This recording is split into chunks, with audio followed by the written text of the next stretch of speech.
Hello, everyone. A very warm welcome to another episode of Psychology Talks. And today we're going to discuss about how one can maintain elite performance for a long time. Because it's very challenging that to perform at the high level for a longer time. And nowadays, with the highly competitive market, employers, clients are expecting from you to deliver at the highest possible level. They want everything at the best, but performing at the best is always not possible. But how to do that?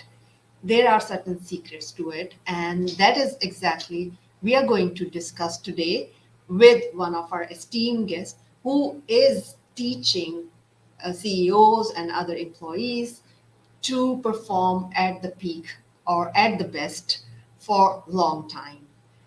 So today's guest is Bret Packard, and he's highly skilled coach, and he helps people to increase their performance, productivity, and deliver the result 100%. And he's the founder of Packard Network and Investor. So let's welcome Bret Packard. Hello, Bret. Thank you so much for joining us today. It's an honor to have you. It's an honor to be here. Thank you so much for inviting me on the program, and I've really been looking forward to our conversation. Yeah, thank you so much. And thanks to all of the audience who have joined from across the world. So feel free to share from where you're from. And if you have any questions, please feel free to share in the comment section and we would be happy to answer you. And don't wait till the end. You can just uh, share your questions in between and we will answer at our best. So thank you so much for joining. And I think it's just the beginning, the start of the day, right? It's the morning time, whereas it's almost the end. So, Yes. yeah. So before we actually start our conversation, just tell us a little bit about yourself, so our audience will get to know you better. Well, great. Well, thank you, Ambreen, for the intro and the segue there. So I am talking to you today from the United States, which is where I'm from, and I was born and raised here, and spent the first 12 years of my career as a banker in on the west coast of the United States, in Las Vegas and then San Francisco. I spent 7 years in San Francisco, and then the Asian financial crisis happened in Thailand.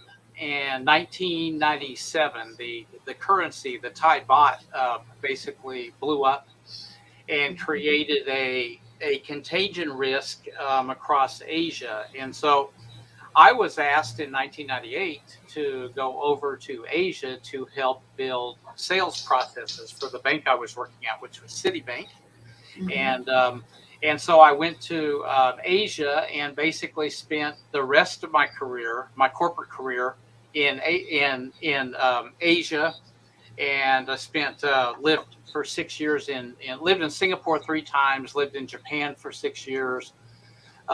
Then went to a British bank. I moved to the UK, and then lived in Dubai, lived in Africa, lived in Zambia for a year, and I worked very heavily. And I had responsibility for the largest bank in the countries for Botswana, Zimbabwe, Mhm. Zambia, Mozambique, Tanzania, and Namibia. Mhm. And so really got a good sense for Africa, the Middle East, emerging markets. Just absolutely loved it, and it was all banking. And then about 7 years ago, well, then after that, I went back to Asia and worked in Asia for another 3.5 years for an Australian bank.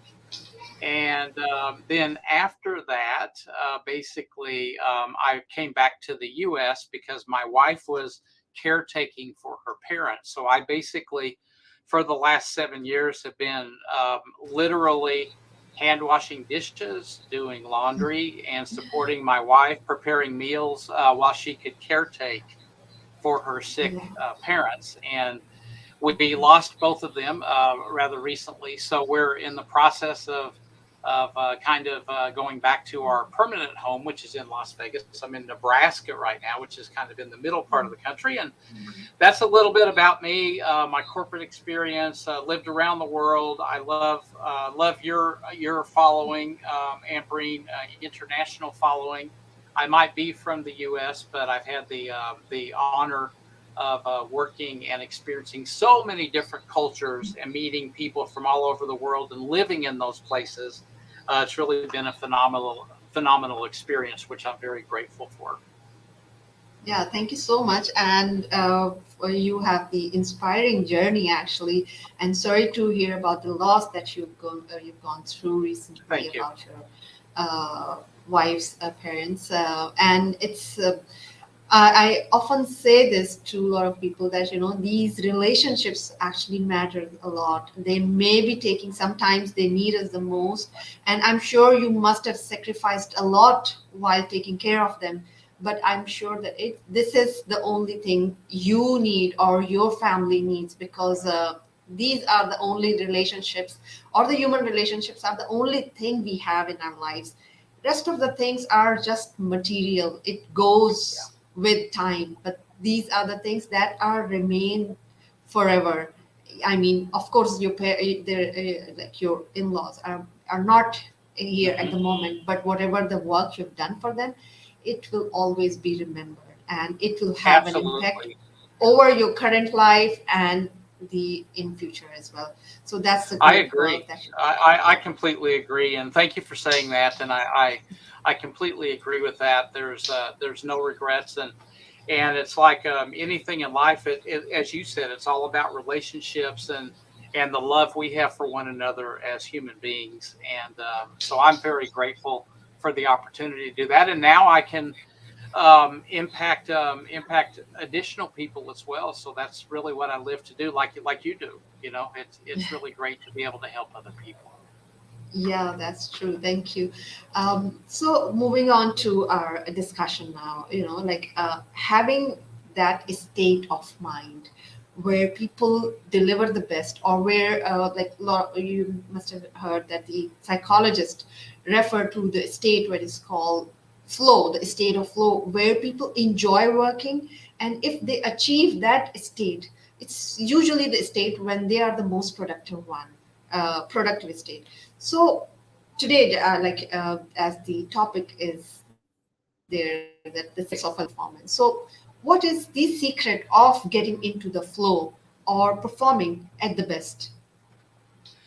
I think like with anything, as you know, Ambreen, there's no one trick to the trade, but I'll talk about some concepts today, and so that the people watching this, and feel free to ask us questions. We'd love to hear any question at all. Even the more difficult, the better, right? um, Yeah. but what I'll do is I'll talk about a couple of concepts. So one is that obviously to get into that state of flow, specifically to answer your question, I've always believed, and it's worked well for me, and I've seen it work well with the people that are the very best performers over a long period of time, when they have an idea and the time between thinking of the idea and implementing the idea, when that time is the shortest, they get in the flow. But Mhm. when they come up with an idea, and the more time that goes by before they begin working on that idea and actually implementing it, trying it, doing it, the longer that time, the less effective their performance has been, is what my findings have been. So I think that I would, concept number one today, I would say that when you have an idea, to get into that state of flow, start working on it as quickly as possible. Okay, Mhm. don't waste too much time, because that creativity tends to diminish as you get too hung up in how am I going to do this, and different things like that. So that's really Yeah. what I would say in response to your question. Yeah, I think that's a brilliant question. Somebody, I think it's not the name is not showing, but it's just saying the LinkedIn user, and it says that may I ask something. So yes, definitely, you can ask any question, Yes. and we will be happy to answer. So yes, I think you're right that we need to whatever like we have in our mind, we should just start getting it done, and the more time we take, it loses its excitement. You know, like for example, if we have any idea, we feel more excited about it, and the more we keep it, it loses the excitement. So I completely agree with you. So I think he is saying that I have a lot of creative good projects and I need to build a team. So uh, yeah, I think maybe I think he needs to add something more to it. The question is I feel is not complete. So Okay. okay. Well, I'm sure he'll come up with it here. So yeah, no problem. Yeah. Yes, definitely. So okay, he just said it. So how you can supporting me? I think he wants to understand that how he can build a supporting team, or how Yeah. he can pick up the right team to deliver some performance or deliver result. I Yeah. think that's what he meant. Yeah, so I'll take a crack at that. I think what I would do, not knowing a lot about what you're actually working on, which isn't important, the concept that I would ask you to think about with this would be to make sure that your good projects, your good ideas, your good concepts, make sure that you're very clear about what they are, crystal clear. Your ability to, as the inventor of those projects, um, your ability to describe in detail what they do, how they benefit other people, is going to correlate directly with the quality of people that you'll attract. So the more vague you are about it, then probably you'll attract less quality team.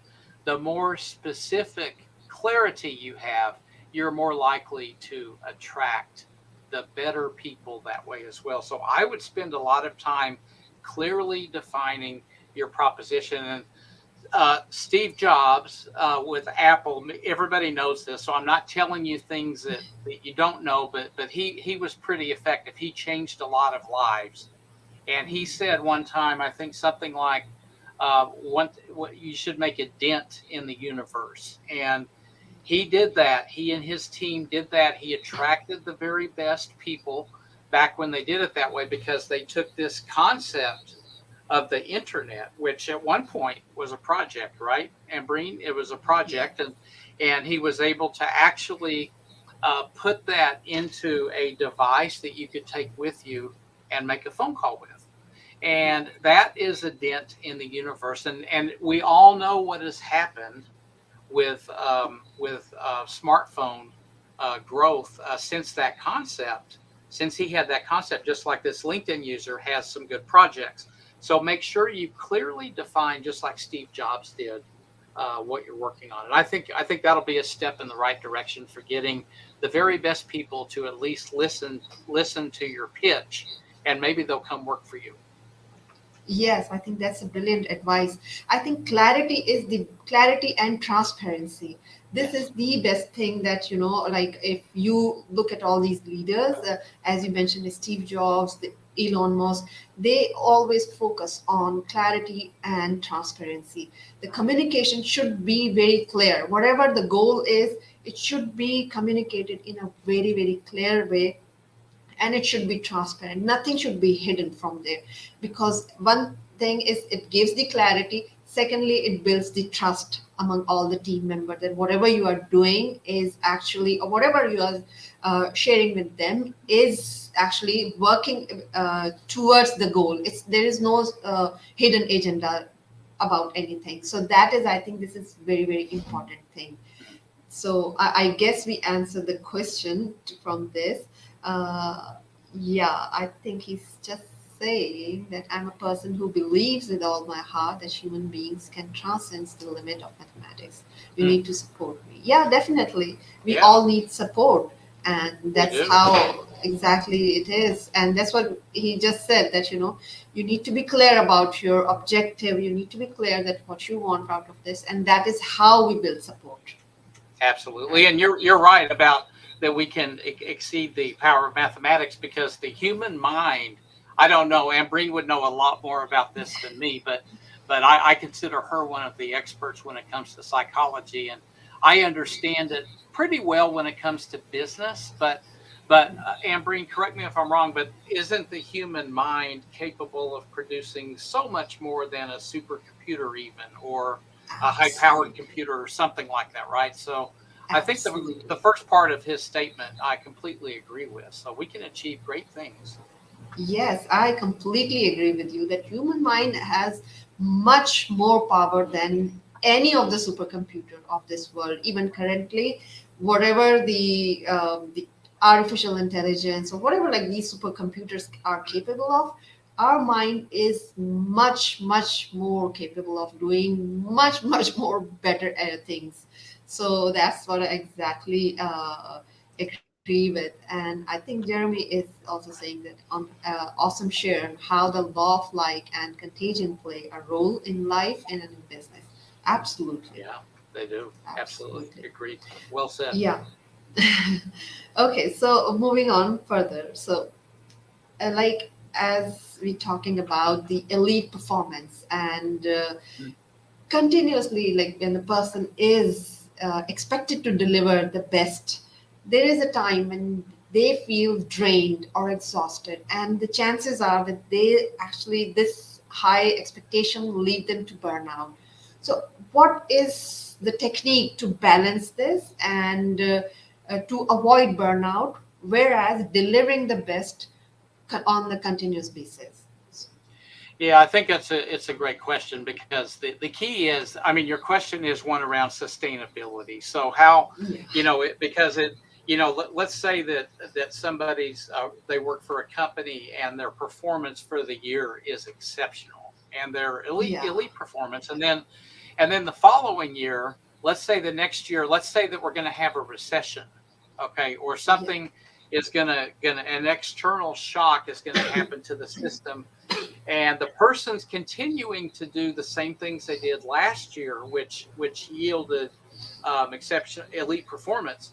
But this year, those things aren't working because the environment changed. Maybe like when COVID happened, and the world started to look at the travel industry, for example, that nobody Yes. could really travel, right? And only this coming week, sorry, only in the next 2 to 3 weeks is Hong Kong and Japan and Taiwan starting to open back up to tourists after all of this time. So that is, just imagine the hardship. So how do you perform elitely in that environment without getting burned out? Well, what I would say on that, Ambreen, is that one is that the the truly elite performers are self motivated, they're self inspired, they want to grow, they want to do things, but they do have to avoid the burnout. And one way that they avoid the burnout, and I help many people do this as well, is to make sure that the ecosystem that they're working on, whatever they're working on or whoever they're working for, that they're always able to grow, because elite performers are problem solvers when you think about it, because the performance, if you really think about what is performance, it's about solving problems, and elite performers are able to solve complex problems that impact people. Okay, and these complex problems that impact people, as long as that is before them, the elite performers, they don't get burned out. But when the opportunity, when the door starts to close around their opportunity to grow by solving those problems, if they're asked to do, for example, if they're asked to do the same thing over and over again, mundane tasks, different things like that, they're going to burn out. So one Yeah. of the things that is really important is to make sure that the playing field where the elite performers are operating, make sure they have enough freedom to grow, so that they're Yeah. continuing to feed that knowledge bank. Because an elite performer, and Breen, as you know, when they achieve something, they're already hungry for the next achievement and the next Yeah. one and the next one. And so if you're a leader of elite performer, you got an elite performer on your team, you need to make sure that they have plenty of those next things up there. Otherwise, they're going to be gone. They're going to search for to go to work somewhere else, and because they know they will get burned out if they just continue to repeat the same thing over and over and over again. They're all, Tiger Woods at the Yeah. peak of his golf game, okay, an amazing golfer. He would change his golf swing, and that was until he did it. That was completely unheard of. People would say, "You're the best in the world. Why are you changing your swing? Maybe you're not going to win anymore. What Yeah. are you doing?" And Yeah. he knew, this is your question. He knew that if he didn't change, that he could not sustain that same level of elite performance. And so he would make the change when everybody else thought that, well, this is crazy. I don't think you should change, but he knew that he needed to do that, and it paid off well for him. Yeah, amazing. I really love these advice. And actually, what I get from your advice is basically to have this ability, and it's the intentions to change, to adapt to the change. And once we, embrace change, that is how we keep performing at the best level. And secondly, to keep our motivation, high. One thing that I would add here, that it's although like people it's human nature to prefer a comfort zone or something where they feel secure, but in order to grow, we need to keep changing. Once we feel more comfortable in our environment, that is the time when we are actually hampering or restricting our growth. So I love this advice that we need to embrace the change, to keep performing at the high level, and to keep the elite performer and working at the high level as well. So absolutely love I it. think I And think you're right. And if yeah. I could just add, thank you for adding that. I think that was you said a big part of that much better than I did a while ago. I would say, Ambreen, to just tag on to what you just said, that the the elite performers I work with, and that I've worked with, and that those that have worked for me before, and I've worked for some elite performers. There's not a lot of them, but all of the elite performers, they are constantly proactively looking for change for the reason that you just mentioned. So, Yeah. you're spot on about that. And the elite performers, to remain motivated or remain in growth mode, they're looking proactively for changes to themselves, to others, to what they're working on, and that type of thing. And I think that's important. They're not afraid of change. There's no fear with Yes. change. They Yes. they are look they are actually instigators and looking to make change. Yeah, and even if you look Yep. at this industry and the history of these big giant companies, those companies who actually were able to adapt to the change are the still winner. Like we can see the example of Nokia. They were the Mhm. ones who were the pioneers of mobile. But what happened? They were unable to change, to adapt to the change, and now they're wiped out. So I think Right. that's the brilliant thing, that you need to keep changing. I think there is one question here. This by the Abdul Rahman Umar: How to grow the opportunities to grow of our next plan?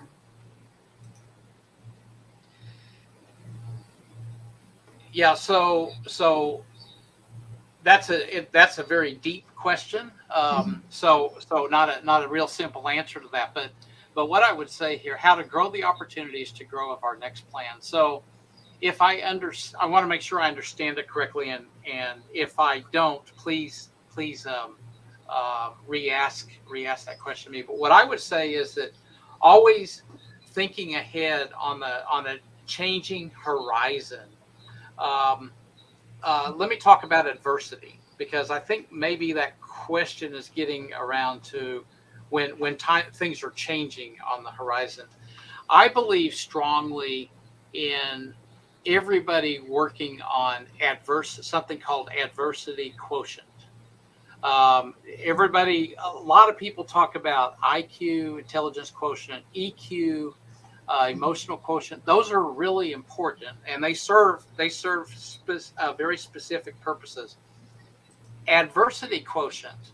Um, I spent a lot of time, once I realized what it was, working on my adversity quotient and how to drive it up. So I think back to this question, how to grow opportunities to grow your next plant. Think about what can go wrong in the environment from an adverse perspective, because most likely it will. And Yeah. that's where a lot of businesses, they come up with a strategy, and then the human resources department or the operations department, they come up with something called a contingency plan. And that's fine and everything, but in today's world, what you have to do is you can't do those separately. You have to build the contingency into the strategy, um, like Amazon did when the pandemic. So when COVID happened, Amazon did well. When COVID happened, Zoom did well. When COVID happened, Apple did well. A bunch of other companies did quite well. Walmart in the United States transformed from a brick and mortar retail operation to a fantastic digital operation. Nobody thought that they could do that, but they had prepared. They didn't know the pandemic was going to happen, but they knew that they better get with the program digitally. Starbucks coffee is another example that uh, several years ago they started to embrace the digital technology, and they knew that they better get a wallet on the phone, because people, and that paid off in a big way for them as well. Apple is becoming a bank, whether people realize it or not. That thing called Apple Wallet on your phone is the starting of a bank. Okay, so when I worked in Africa, there was something happening, Ambreen, it started in Kenya, but it then slowly started to go across southern Africa, eastern Africa, and then the whole of Africa later, where mobile phone companies were getting into the money transfer business. And I was working for a large British bank at the time, and they were eating our lunch, or in other words, they were taking our profits right out from underneath our feet, because they were able. Everybody had a mobile phone, but in Africa, many people live remotely where there's no road to get to the bank. So you can't just, oh, I'm going to go to the bank and get some money. You can't do Yeah. that in a large part of Africa, right? Because it's Yeah. just not developed yet. And the mobile phone companies realize this. And so companies like MTN, what they did is they introduced mobile money and, different things to help the cotton farmer transfer money to pay this person and another vendor to pay that person, and et cetera, et cetera. So I think, back to the question, I think you need to plan for adversity when you identify any opportunity in any of your plan. I don't know if that answered the question, but that's my best crack at it. Yeah, I think he has said that. Thank you very much for the Oh, thank you. answer my question. So I think you're spot on. And I actually really love the idea of like adversity quotient, that we need to find out, or we need to keep an eye on that what goes wrong, and that's how we get prepared to it. And like me, from the marketing research background, I would just say that always keep you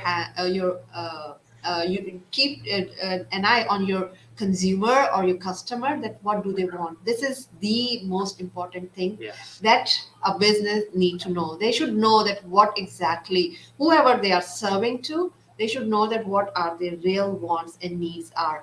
And then secondly, that what I would want to add is like, since I'm a big fan of his Steve Jobs, so he says always, and also I would say Henry Ford also just said that you need to know that what your consumer or customer want, but you should be intuitive enough to offer them the solution. They will not tell you what they want, Right. but you should know that how to serve them. Like Henry Ford said that you would have if you were asked the customer or like your clients that what they want, they would have come up with, they need the faster horses. Hmm. But the thing is that it is our creativity that you should know that how you can serve your customer or clients or consumer in a better way. And that is where your intuition part comes in, or your creativity comes in, that how you can serve them in a better way. As you given the example of Amazon, they knew that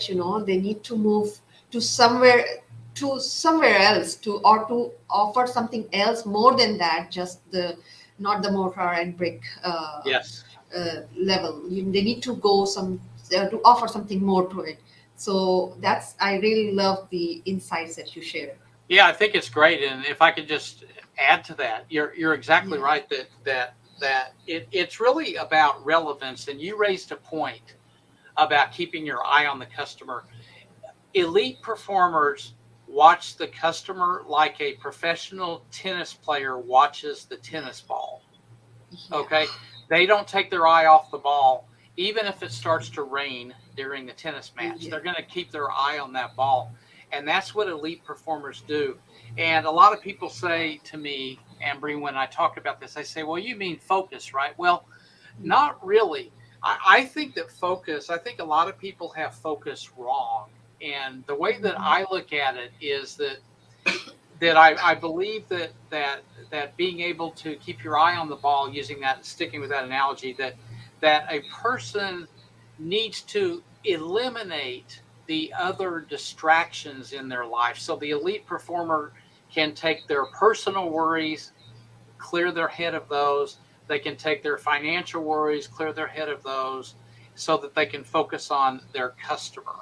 And then later, when they're working on their personal life, then they need to take their eye off the customer. So I believe very strongly in the process of elimination when it comes to focus. That's worked well with me. It doesn't work for everybody, but it's worked well for me to say, you know what, if I'm going to focus on building something for the customer, then I'm not going to focus on boiling the ocean or doing all of these other things, right? You see my point. So just start to Yes, yes. eliminate those things, put them into a compartment, and then you'll get to them later so that you can keep Yes. your eye on that ball. Yes, absolutely love the analogy. And I will just let me explain it a little bit further to it, because Sure. the way Yep. you said that, that we need to focus on the ball, because when we focus on the ball, only then we can actually predict or change our stance, because we know that where the ball will hit the next. So that's how we, accommodate ourselves or adopt ourselves to the further or the future move. Yes. So I think Right. there is another question here by Jeremy, and he's asking that what advice would you give others to assist them in getting into the right mindset needed? I love So, that question, and so yeah. I have a little formula here that I've never found in a book, but I found it in working my 30 years across 30 countries, and that is again, we're talking about elite performers here. We're not, Ambreen and I, we're not talking about good performers, okay? Because Yeah. good performers, when the conditions are when the sun's shining brightly and it's beautiful weather outside, everybody does pretty good, right? And Yeah. we're talking about when the storm comes and when there's a challenge. So for elite performers, the what I like to look at is three things. Number one is preparation. So elite performers, they prepare, they study, they're not a full-time student. I warn against becoming a full-time student, because then you Mhm. wind up not doing anything with Mhm. all of the great knowledge you have. But you prepare, you learn everything about. If you're a banker, you learn everything you can about banking. If you're in digital marketing, you learn everything you can about digital marketing, successes, failures, why did companies go bankrupt. You learn everything about it, the good, the bad, and the ugly, not just the good, right? You need to learn everything. So prepare is number one. Number two, once you've prepared, trust that preparation. Okay, it's so Yes. important that you rely very heavily on all of that time you spent preparing. And that's where a lot of people slip up, because they prepare and then they begin to question what is happening. So basically, what they do, you need to trust your own preparation with it that way. And then number three, then it becomes very easy to just get out there and do it. And as Zambreen, as you mentioned, it's getting in the flow. Just get out there and do it. Make a mistake, it's okay. All right, but start implementing as soon as you can. So prepare, trust that preparation so that you're not second guessing yourself, and then do it. Yes, love it. I mean, absolutely love this. What a wonderful advice. I'm sure that we've answered the question, because this is, of course, I have not read in any book, but I'm sure it's very very practical, because Yeah. trusting our own self is like, it's just like believing in ourselves. It's really important, because unless we don't trust ourselves, we would be nowhere. So absolutely love it. I think there's another question here, Mhm. Abdul Rahman. How to deal with direct customers? Uh, what was preparation behave with customers? Okay, so how to deal with direct customers? What was preparation to behave with customers? Let's see. So I think the question is around customers' behavior. How do you deal with if the customer's behavior maybe changes? I'm not sure if I that's what it think is. so. I think so, because You think so? I'll answer it that way. yeah. And if I'm off the mark, please ask again. So I think that um, um, if we look at the pandemic, if we look at COVID right now, so a lot of things with COVID that changed are now permanent changes. They're not going to go back to the way that they were before. And some things might go back to that way, but other things won't go back. There are some permanent changes. I think we would all agree that are here to stay with that as well. And I think one of those, we'll just talk about an area that I'm not real good at, but health. Okay. Yeah. The pandemic involved people's health, Yeah. and that's something that's very serious. So, and Breen and I were talking the other day about the excellent job that the Saudi government has done with COVID. It's an exceptional job. Everybody, I tell you, the government in the United States should take lessons from Saudi Arabia. And also, they should take lessons from Singapore. Singapore has also done an exceptional job with the pandemic. And so the question is, well, how did they do that? Well, they know that we're all human, but this pandemic is something that's contagious through the air. So you take precautions to reduce the spread of the virus, right? And you also take precautions to get vaccinated. I've been vaccinated 4 times, and because I don't want to catch COVID, nor do I want to spread it to somebody else. So, that's the thing here. So I think back to the question, when you're dealing with direct customers and things are changing, understanding what your customer is going through is vital to the success of your business and that customer, because in other words, you must be connected to your customer and what pains they're feeling. I was in Japan when 9/11 happened, and when 9/11 happened, the money markets around the world, they Yeah. froze, and people didn't have any access to their money. So one of the things that we had to do is deal with the customers who had their money with us, but it wasn't, the markets weren't open.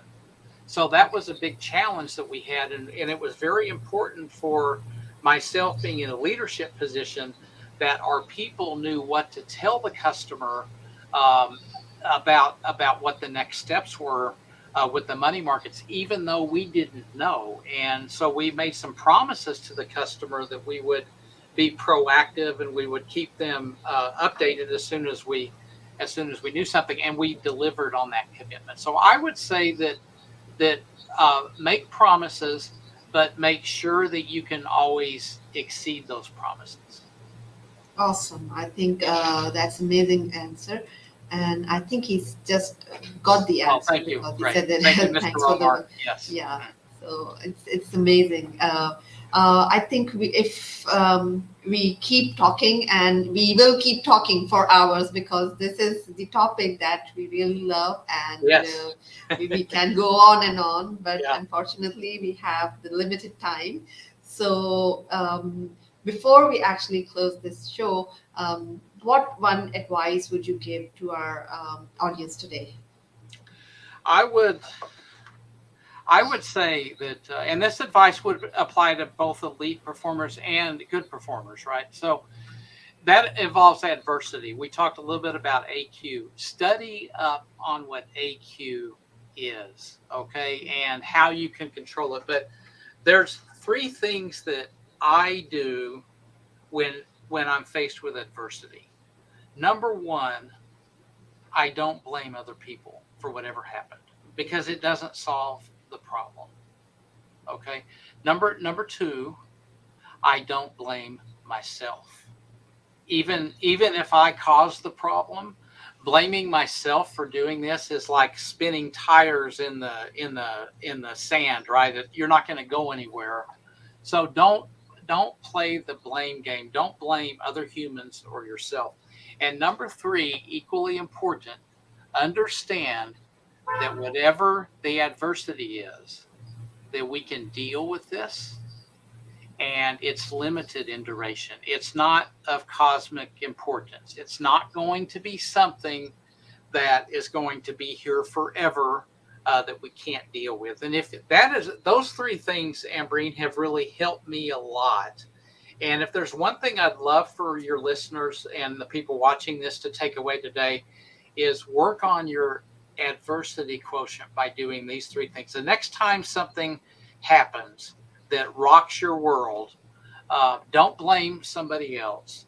Don't blame yourself, and understand that you can deal with it. And this will help you with your mindset to solve the issue. Yeah, brilliant advice. And I love these. Actually, I like the idea of this adversity quotient.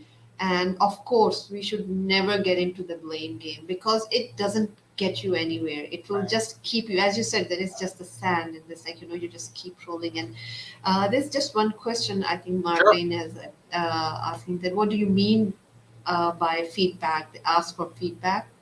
So maybe like you could Yeah, shed some I mean, more light on sure. this. I'm a big proponent on asking for feedback. Mhm. I know that many people work for a company and there's a formal feedback process and everything, but Mhm. I believe in Facebook as an example. The company Meta, they do real time feedback, so Mhm. they don't wait, for an annual Yeah. appraisal and that kind of thing. So for all the leaders out there and all the people out there, now there's something about feedback, Marlene, that's really important. What I've learned over the decades everywhere that I've worked. Mhm. One is it's really important to get feedback and to receive feedback. But what is equally important to the actual feedback is how it's delivered. Yes. If you deliver feedback in a demeaning way, or a criticism, you're criticizing people, you're taking a cheap shot at the person, that's not productive at all. And that will, anything that you're trying to do to benefit that person will just be completely wasted. So the thing about feedback is that, yes, I believe strongly in real-time feedback, both customers as well as employees, as well as team members, and bosses as well, Yeah. all the way around. But what's really important is how to do it, and that's a really involved subject that maybe we'll say, Ambreen, we'll save that one for another day. But Yes. but how to deliver feedback is something that a lot of leaders and a lot of people, they need help and advice on how to actually do that, because I hear stories that on how some feedback's delivered and it's just not very good. So I think how you deliver it, and my advice would be, a part of the solution here would be, if you can think about how can I deliver this feedback in the most respectful way possible. That's important. One thing I learned in working across 30 countries, and it was really exactly 30 countries, believe it or not, it was really bizarre.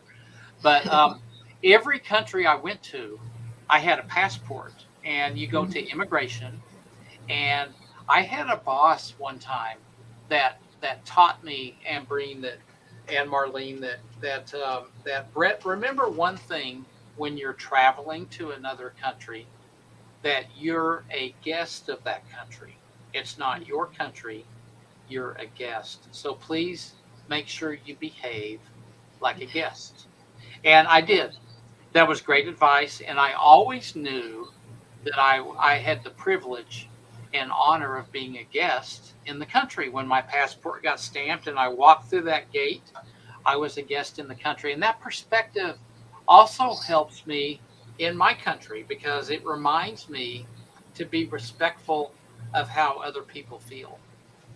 Yeah, actually, brilliant advice, I would say.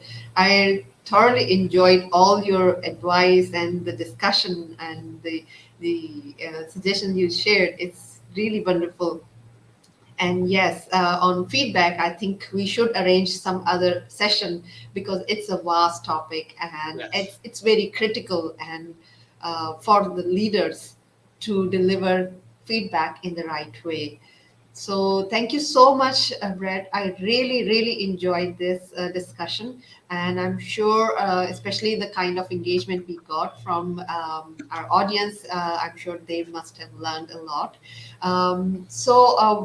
Just tell us a little bit that how they can reach to you. I mean, what is the best way? I know you're very active on LinkedIn, but is there any way else, like maybe your email or website or something? So Yeah, I think the best way is on LinkedIn. I'm very open. I'm open, as Ambreen mhm, knows, I'm open to new connections.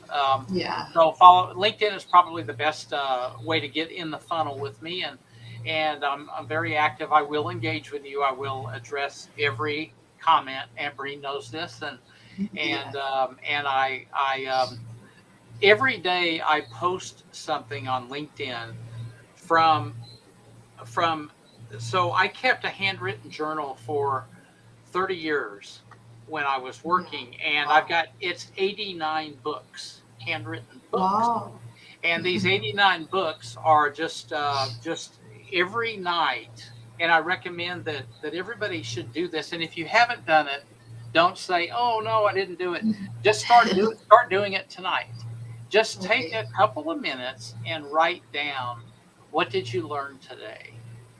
Awesome. And I did Yeah. that for I did that for 30 years, and so everything that I post is from those books, and it's an actual experience that I went through. So if you follow me on LinkedIn, what you're going to see from me is a real world actual experience every day that I post. Mhm. You're going to see this as well, and so please follow me on the journey. You'll learn a lot. It's an international flavor. Most of it was done outside of the United States, and in different cultures with different people. And its focus is the mindset of an elite performer. Yeah, absolutely. I actually follow your post quite regularly, and I love this journal. But I today I know that you've been writing it for like the 30 years. It is amazing. I'm gonna like start doing it myself because I actually love writing myself, and I try to write a lot. But I think the way you just shared is quite structured. That every day we should know that what new thing we learn, and that's amazing. That's I really love this idea. I think I'm gonna start it from today. Yeah, and I mean, one thing Yeah. that's going to go in my journal tonight. I still do it, Mhm. Ambreen. One thing that's Mhm. going to go in my journal tonight is something that you said today, which is Mhm. to keep your eye on that customer, right? and Wow. and that, I mean, that's a powerful concept, because you've been in market. You understand that that's an important thing. And I'll probably write in there my analogy about the tennis ball because that's really important, right? And I don't think I've used that anywhere else, but that's a new entry in my journal for today because it's something that I learned from you on this particular program, and that's worth noting. And then someday I'll reference that point as well. So I hope that everybody watching this, all you have to do is just write down a couple of sentences and the date, and then you've got it in your Yes. book, and your kids have it, your future Yeah. generations have it, and you build your own library of knowledge when you Yeah. do this, right? Yeah, absolutely loved it. I mean, seriously, I really, really like this idea, and I'm gonna start it from today right away. Great, So good. thank you so much for joining, You're and it's welcome. an honor to have you. I learned a lot, and I don't know, I'll just see that what I learned today from you, actually, because I learned a lot from you today. So definitely, I'll write maybe like not one, maybe four or five, or maybe 10 things, insights for you. Great. So That's thank great. you so much for joining, and You're it's an welcome. honor to have you. And thanks to all the audience who joined us today and kept Yes. the conversation more lively and engaging. So thank you so much, and bye bye, and have a great rest of the day. Thank you all so much.